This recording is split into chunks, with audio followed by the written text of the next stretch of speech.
Okay, this is your tackle right here. It's just 2 by 2. So you with me on that? Okay, I'll be the back opposite, all right? If I work away, I got to push the inside leverage. Let's talk a little bit about this. Our aiming point is what? Our footwork is lead, crossover, roll. Lead, crossover. Well, what does that mean? I'm gonna lead. I don't want to go way over here because I got to get to the A gap still, right? It doesn't change. I was proud of the way that they handled the practice as a whole. Structurally with the coaching staff, amazing job. Put your hands together, okay? We're gonna work primary gap, secondary or primary release. Release! Primary gap is left, secondary release. Ready? Feet, eyes, release! As far as expectations, organization, all that comes with it. This is a very experienced coaching staff from top to bottom. It's a great mix of older coaches and younger coaches, and I think our ability to rely on each other and to look at each other daily as coaches and hold ourselves accountable and let that filter down to the kids is day one was very, very good, what you would expect. But it's nice to see that, and I think the belief in the eyes of the kids, the adjustments within the schemes, were good, and the excitement level was where you'd expect it to be. It was good. We worked on fundamentals and our individuals. We were focusing more on the new details of things and the new defense that we got going in. That blocker on your backside. It feels so good to get back in the swing of things, being away for a couple months kills me, because we all love this sport. So when you get an opportunity to come back and with the guys that you're close to, and you know everybody, and everybody's doing what they love together, it's a real good feeling.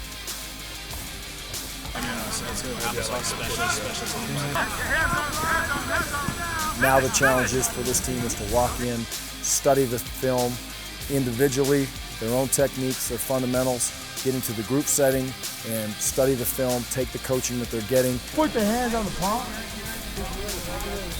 And then come back for practice number 2 and show improvement in all areas. And that's what we'll get out of this team, because there is a lot of competition. Our young men need to understand that we have a great coaching staff. You need to allow them to not stay in elementary school, and day one in spring ball is elementary school. It's very basic, simple fundamentals of offense and defense, but we need to get ourselves graduated to junior high school, to college, and then into the master's degree program if we're going to be where we need to be to compete at a high level in this conference.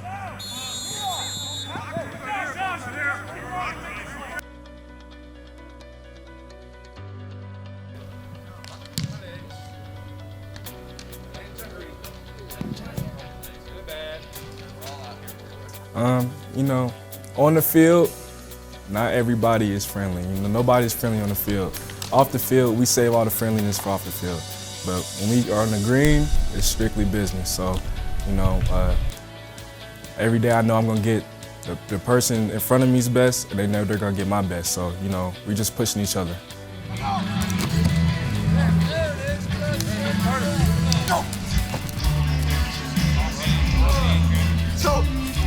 The newcomers that did come in, and there's a handful of newcomers that joined us in January. In fact, a couple young men that joined us after January. They do have a big brother that helps them understand and just get into the flow of everything. Where's the locker room? Where's school? How's study hall? How's my mentor program? Where's training table? All those things that come with it, and that's been very positive.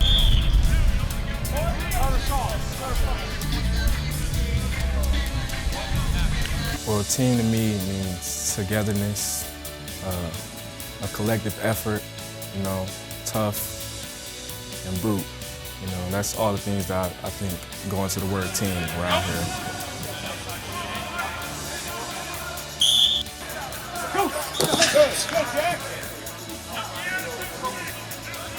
All right, we can do shoulders then. It's a pit of misery over here. Let's go! Let's go! Good, Hannah Lee. Let's put it all together now. Let's go! Nope, do it again, Wyatt. First step, first step, first step, first step. You're not going anywhere.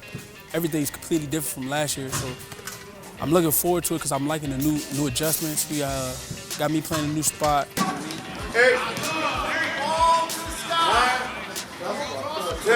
When you get an opportunity to compete in practice, And when you win a rep, it's a positive for you, and you beat somebody, which is great. That's what spring practice is all about. There is a winner and a loser. If you lose that rep, you get up and you look to get better, and you respect the opponent that's across from you.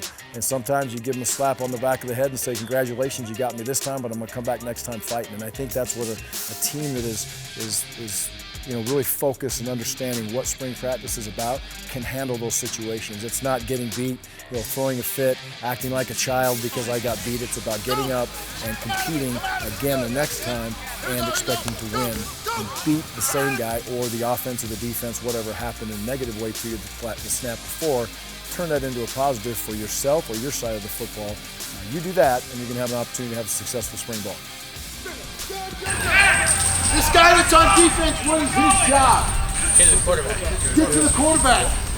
With it, we getting hurt, banged up. I just want to win and leave here, leaving an impact on everybody I was around, and hopefully get to the next level. But right now, focusing on doing things day by day.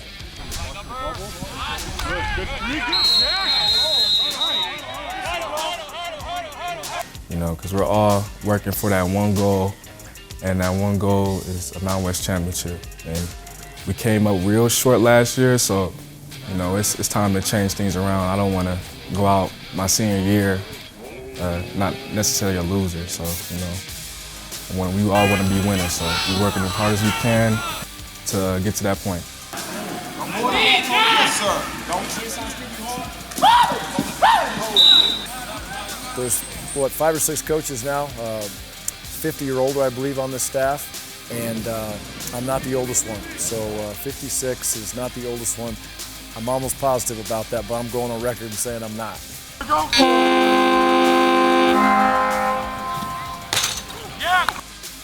A blessing that God put this game on the earth, because it changes a lot of people's lives, and it sure did change my life. So I love this game with all my heart.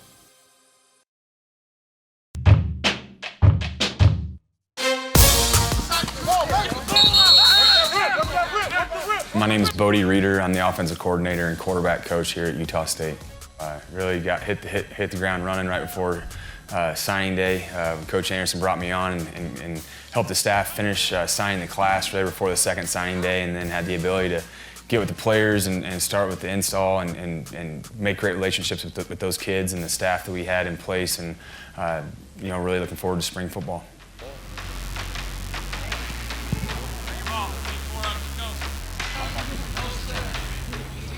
Anytime you get a chance to be an offense coordinator, it's like playing a video game, really. It's like you're playing the Madden like the kids play, You get to pick the plays and design, you put the players where you want them, and it's fun. And I'm excited to share ideas with our guys that are very, very eager to do the different things that we're going to do. I'm excited to put pads on. It's hard in the first couple of days to really know how we're doing, and that's across college football. That's just not here. And really football in general, the acclimation period of just having helmets on. We'll see whenever we get pads on how physical we are, but I think we're off to a good start.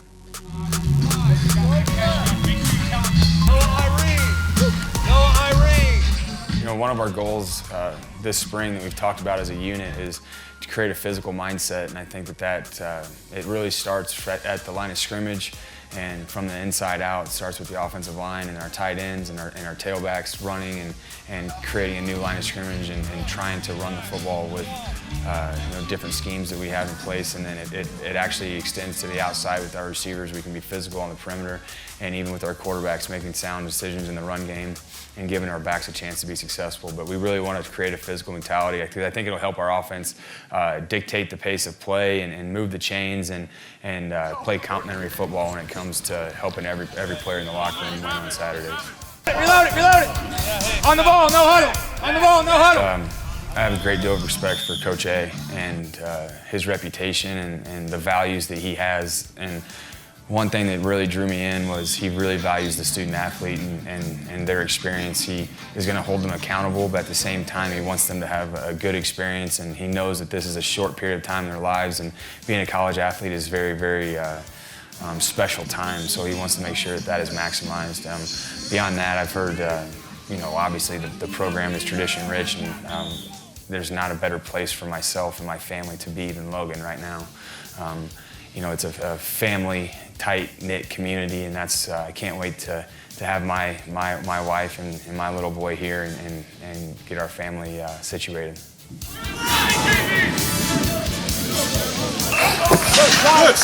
The first thing you notice is how hard they work. They're amazing kids, and I think the high school coaches in the state of Utah really, for a lack of a better term, they produce a great product with the kids that go on to play college football. They're well coached, they're tough, they love the game, they play hard, and couldn't be more excited to be with them. I think toughness and physicality is, in a layman's terms, or when you look at it at first glance, if people think about how much I can lift and if I can move people, and that's true in toughness and trying to create physicality, but in reality, toughness is a mental state. Why do you want us to do that? And I think that you have to make them grind at times, and you have to make them move fast and fight through adversity and have some grit. So that mental state of toughness will eventually come out through the toes and the fingertips and create physical toughness. I enjoyed playing. I had a great college experience playing, and what makes me smile in the morning and gets me to the office early is the 4 quarterbacks in my room that I get to be with, and the offensive kids that I'm going to get a chance to interact with throughout the day. And then, I wish I got to be with the defense and special teams more, but I love the players. I love being around them and talking to them about their social lives and what things they have going on, because you live vicariously through them a little bit, right? Like it helps you stay in it, and I love being around them.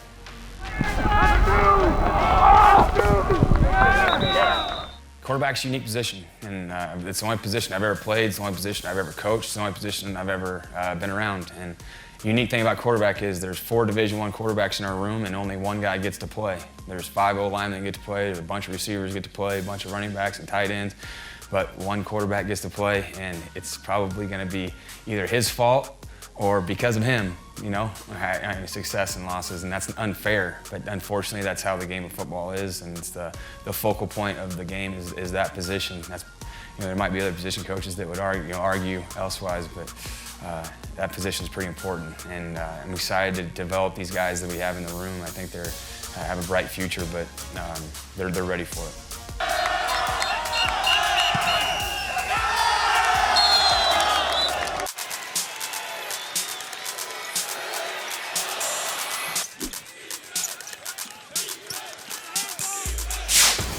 We had won 6 out of 7 games. The problem was the one loss was the one right before the tournament. You lose a difficult game like that in a very difficult environment against a team that had been struggling with wins and losses, but I could tell they were playing much better. And we missed like 9 pretty much point blank shots at the rim. I didn't think we were our best. I thought they played great. So I was just worried about where are we at mentally going into the tournament. Thought we had a couple good practices, and now we got to turn around and play this exact same team again, which could be a blessing or a curse. It was a very difficult matchup for us. Abel Porter goes down. He got hurt at the end of that game, took a brutal fall, didn't practice, did some non-contact stuff, nothing live, but he was pretty tender. And going into the game, I wasn't ever thinking like, okay, he's not gonna play. But he got 2 runs, certainly wasn't himself, and he was basically pulled. But then Sam gets 4 fouls called against him in the first 5 minutes of the second half. It's like unheard of. I guarantee you it's never happened in his whole career. So now our 2 best players, our 2 biggest impact guys, and our returning all-league guys are strapped with foul trouble, and our starting point guard is not able to play. Diogo Brito, who I love to death, and who has played a little bit of point guard, is our point guard. And Sean Bairstow, who I love and is going to have an amazing career, but he's a true freshman, and you're throwing him out to the wolves with Brock Miller. And against a team that's smelling blood and pressing us full court, and they sense like we're dazed and confused in round 8. We had to get the smelling salts out to kind of right the ship. Brito. Keita, not a good pass. Brito got the loose ball. It was like we were plugging this hole, and then the water came out of this hole, and then you plug that one, and then, there's a leak. But we were able to get through it. Nose talking for the next 2 hours. And I'll never forget, my mom had to remind me. My parents were at that game at San Diego State. My mom had the newspaper article from the next day. Of course, big picture of Kawhi, big picture of the Aztecs beating us. And I'm like, thanks, Mom, for reminding me, that we lost that game. But in that article, it said it was the most electric game, the most electric atmosphere at their home court arena since Kawhi Leonard played against Jimmer Fredette. And I'm like, we played them toe-to-toe in one of the toughest environments in the country. And their best environment they've had in 10 years. So I knew we could beat them. But waking up that next day, I kind of felt like, have you ever seen the movie Miracle on Ice? I kind of felt like we were the Americans and they were the Russians. And we just got to somehow find a way to win this game. It was going to be a 15-round heavyweight fight, and we just got to find a way to throw the last punch in that 15th round. Tied at 56. Merrill for the lead. He's got it! People are going to remember Sam's shot at the end of the game, but what they're going to forget is Sam started that game out going 1 for 5 from the three and missing a ton of wide open shots. And they're going to forget that two possessions before that shot, he missed a wide open three that would have put us up 4. And people are going to forget that he missed a free throw for the first time in his career, the possession before, with under a minute to go in the game. That would have put us up 1. We were locked into the process, and I think that's what carried us through, and trusting one another and believing in one another. And man, we made some big time plays. Keita had a tough jump hook that hit the front of the rim and crawled in. He had a big time dunk off of a great pass by, I think, Bean. And then there's unsung heroes like Diogo Brito makes one shot. It was a big shot at the buzzer to end the first half. We go into halftime only down 8, but it felt like we should have been down 18. And now when all chips are against us and you're playing the number 5 team in the country, a team that's 30-1, the ball's in his hands to go make that play. And going against the guy that I voted as the defensive player of the year in the league, because we can't vote for our own players. And he's going mano a mano, and everybody in the arena knows who's getting the ball. All 4 of his teammates on the floor have confidence in him to make that play. And players make big-time plays in big-time moments, and he made that play. And the rest is history.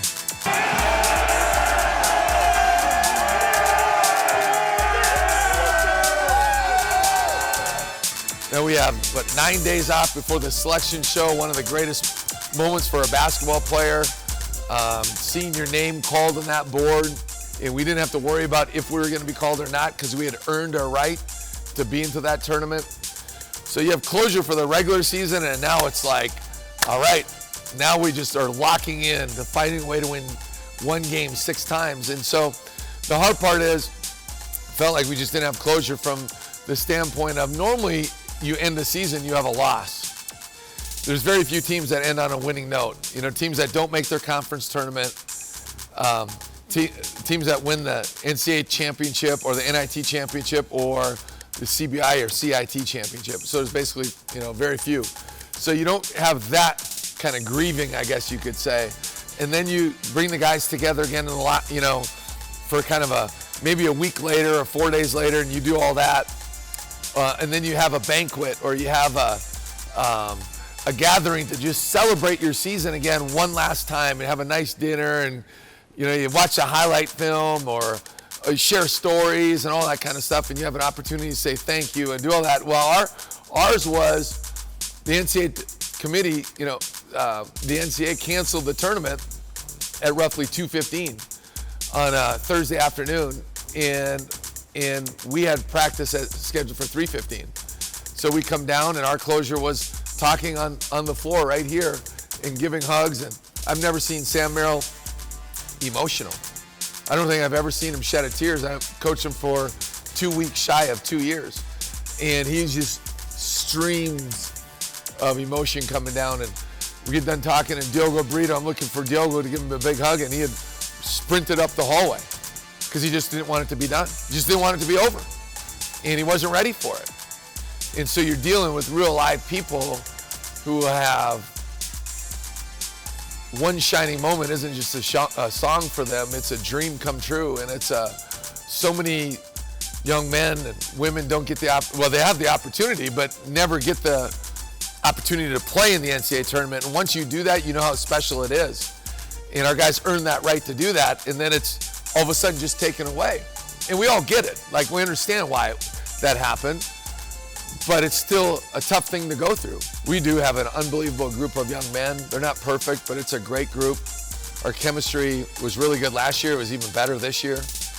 And so let's do our best to celebrate together. How fortunate were we at the end of the day? And it's hard to think about this in this moment, but what are the odds that the 1 year the Mountain West Conference moves up their conference tournament is this year?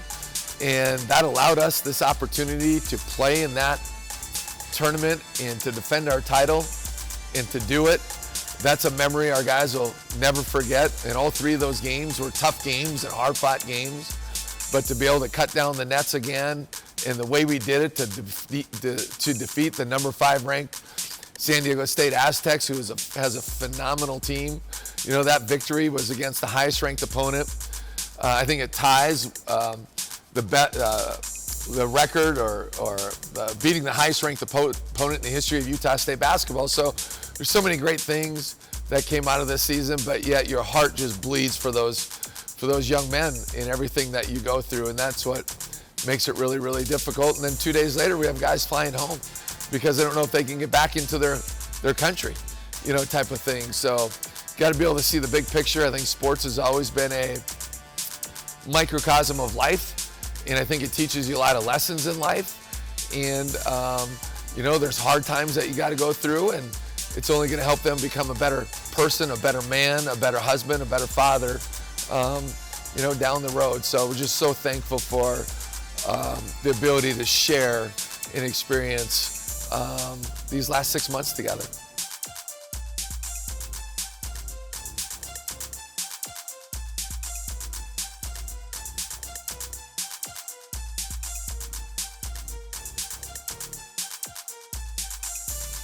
Go Aggies!